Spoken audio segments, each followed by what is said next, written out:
有关今仔日是毋是要来休这个风台假？这个宜兰、花莲、台北、高雄等等几内个县市，拢是昨暝8点的前后，就宣布隔工停班停课。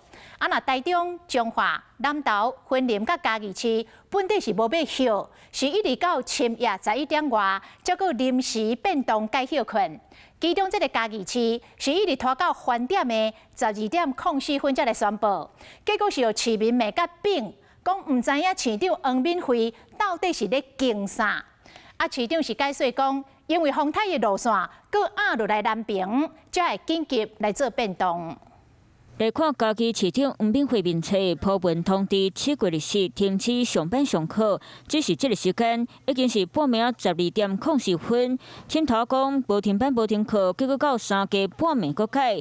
市长的面册是互大家骂甲无力，讲西台湾上尾一条风线嘛是倒去。有人讲唔知影市长伫咧想啥，有人落去讲叫人隔一位休假。对市民的不满，市长黄敏惠解说，因为风台路线会南平卡。在关键该消息，因为所要的考量的点太多，一来我们这里还没有达到停班停课的标准，再来接下来，我想整体我们也看到了整个各个面向。有人在咧骂，不过某人认为爱尊重专家。如果他们做这个决策，应该是有在数据上做考量，再做决策。剑桥大东西那嘉义市，包括台中、彰化、南投和云林，全部拢是请头讲无要休风台假，半暝才赶紧宣布停班课。除了上晚嘉义市是伫咧昨暝12点04分，台中市是伫咧暗时11点54分，彰化是11点55分，